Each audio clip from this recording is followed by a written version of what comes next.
What's good, YouTube? Warstorm here, coming at you guys in another video. Today I'll be talking about doing a ban list session. Before I get to it, I just wanted to mention I do have other platforms that I do discuss things besides YouTube.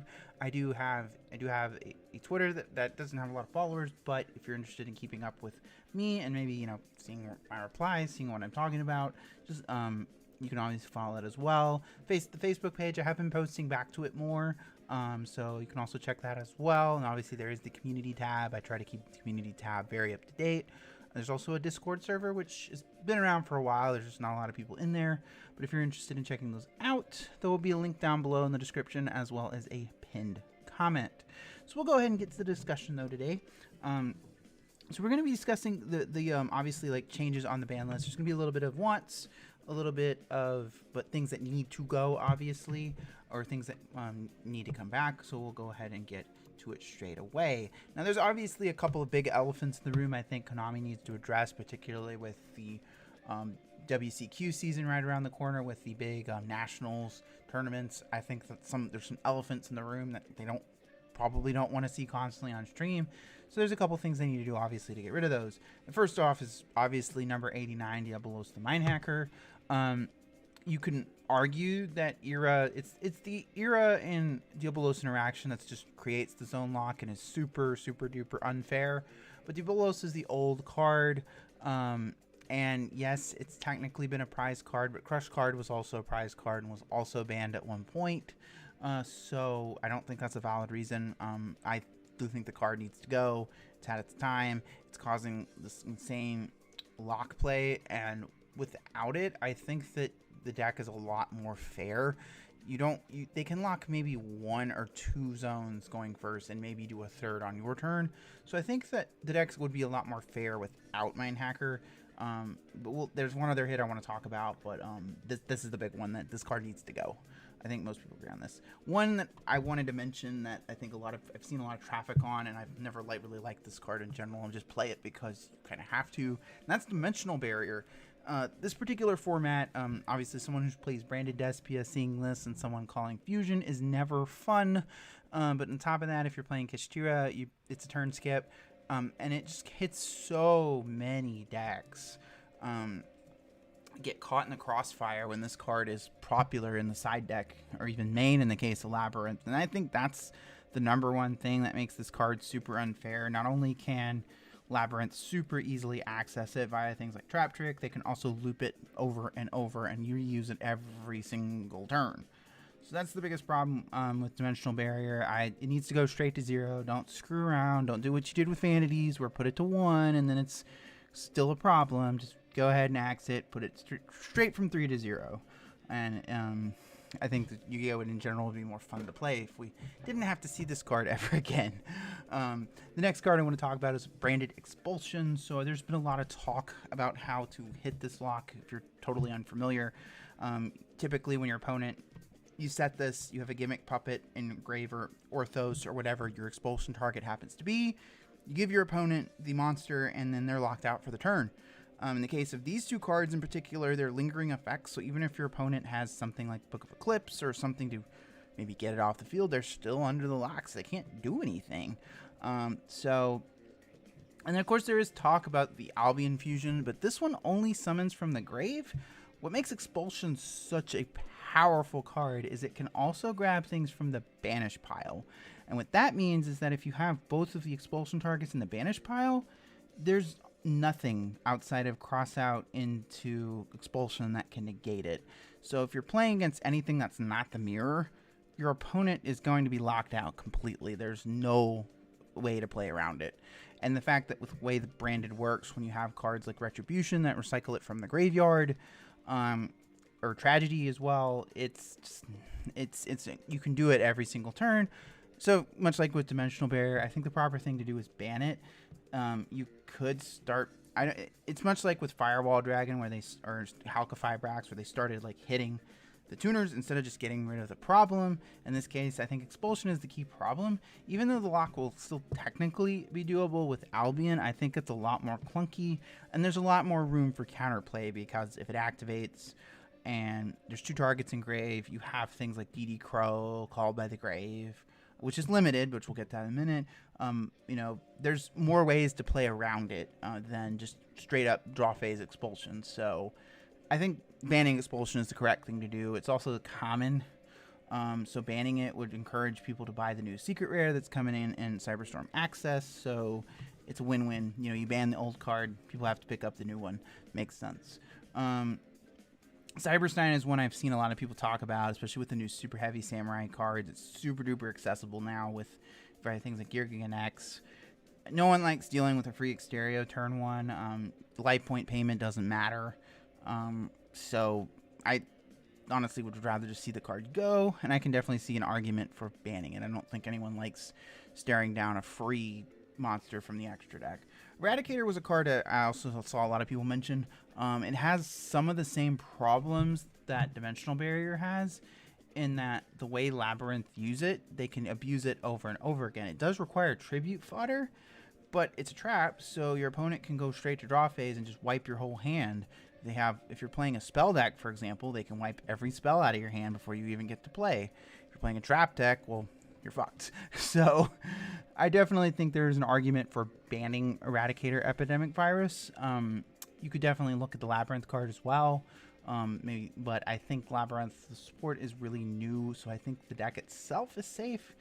And I could see Eradicator sticking around a little bit longer. I wouldn't be shocked to see it on the ban list. It wouldn't, surprise me, because it is a stupid interaction it has with Labyrinth, because it's a normal trap.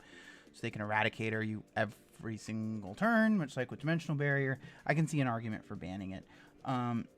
Moving on to some of the limits.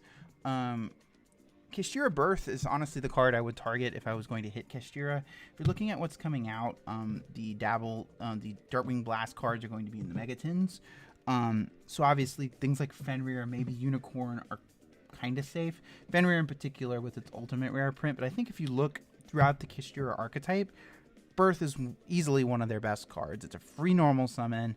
Hard drawing is amazing because of that, and on top of that, it's a monster reborn from the grave or the banished pile, unlike Preparations, which is their trap, which only grabs from the hand or banished pile. So it can get them out of plays if you happen to save sphere mode their board and don't kill them. Birth can get them back in the game. Putting it to 1, I think, is a good spot, because they would have to search it with Unicorn. They wouldn't have their Unicorn search quite as open.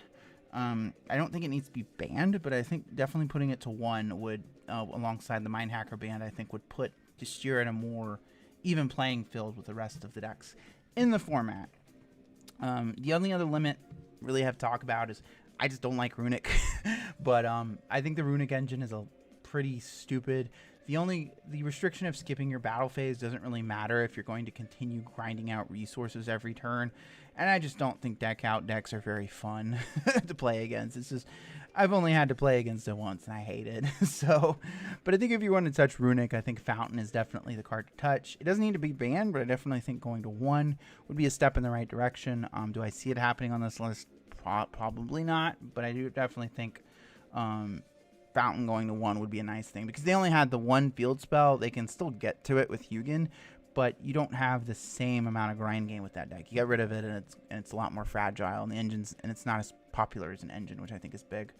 Some of the other limit cards to come back, actually. Gazelle was one. It's still at 1. I don't know why.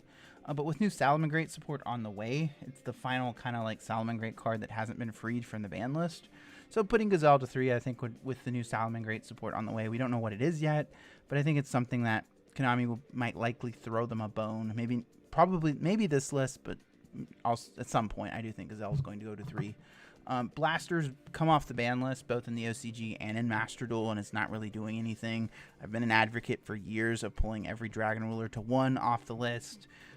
Blaster's probably the worst one. I don't see a problem. And they can reprint it in the set with a Volcanic and Salamangreat support, so it's kind of a win-win, I think, to bring Blaster off the list. Something someone mentioned was Miscellaneousaurus. I would personally not bring this card back as someone who plays Dinos. Having consistent access to it means you can break a lot of boards, and limiting it does keep the deck in a check to an extent. But if Konami wants to help purchase new Transcendrate cards, I could very much see them yo-yoing miss up to 3 to help sell the new cards. Glow Up Bulb was something someone mentioned. It's kind of one of the last round of tuners that are on the ban list. I don't, even though it is a 1-card link too, but I don't think that's really relevant in a format without Halqifibrax. And it throws some of those Earth plant decks. I don't know the name of it, but throws them a bone, gives them something to summon off of Jasmine. It can help them make Nat Beast, which I think is good. I think, Glow Up Bulb can probably be freed from the ban list at this point. In Konami, they would just put it to 1, but, Harp Roar was something someone mentioned. I kind of agree with it. Like, Orcists, they don't have Mermaid anymore, and the deck, I think, I think just throwing them a bone by putting a Harp to 1 would be nice. An interesting one someone mentioned was Premature Burial. We have Overdone Burial that's kind of somewhat of an errata version, but looping Premature isn't really what it was back in the day, because a lot of the cards that did it, things like Brionac, things like Deloran, have been errataed, and we don't have Giant Trunade. Hey Trunade can't bounce it. And it is an equipped spell, so it's kind of pretty accessible, but I honestly don't think it would be that good. It would be a slightly better Living Fossil.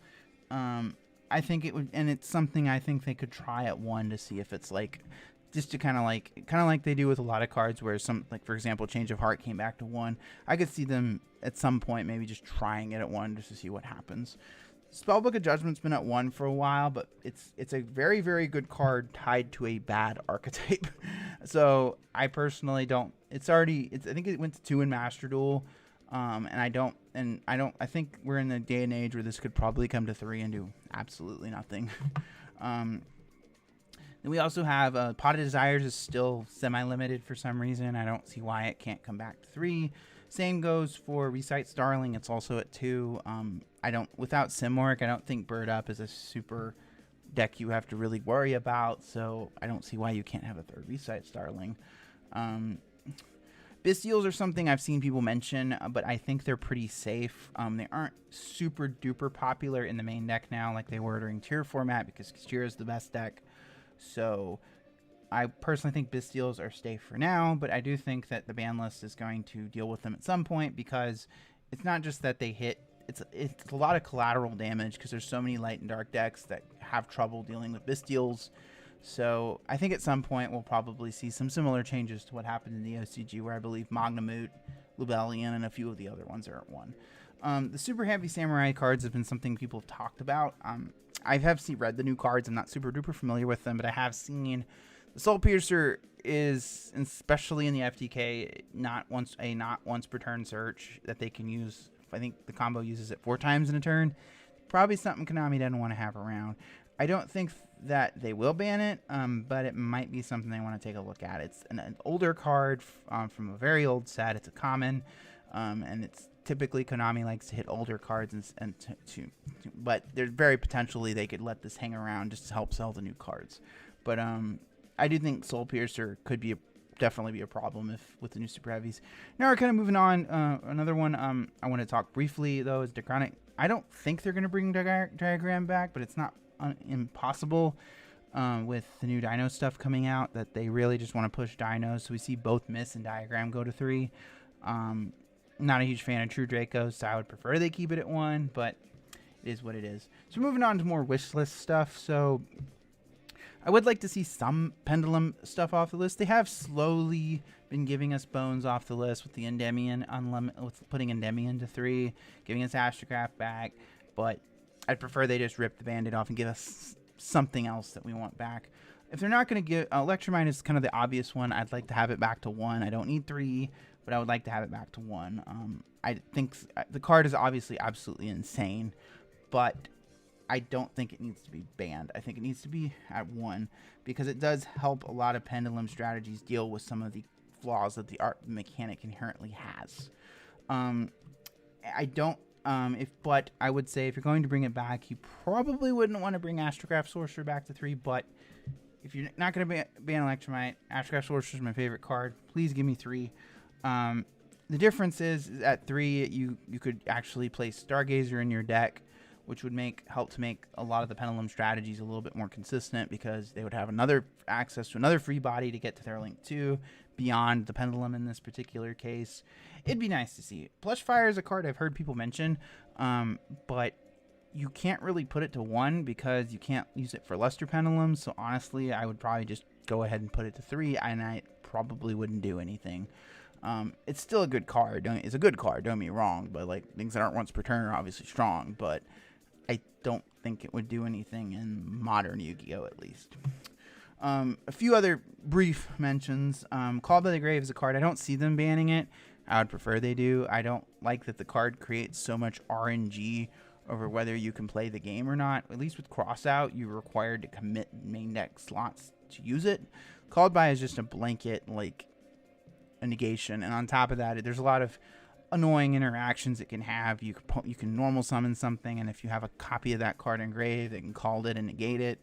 The card's fine, I guess, at 1. I would just prefer they ban it. Skill Drain's a card I've seen people talk about. It has gone to 1 both in the OCG and in Master Duel. Personal bias aside, I don't think that Skill Drain is the problem. They'll just play more Floodgates if you put it to 1. You need to get rid of the problem, which is the powerful trap looping.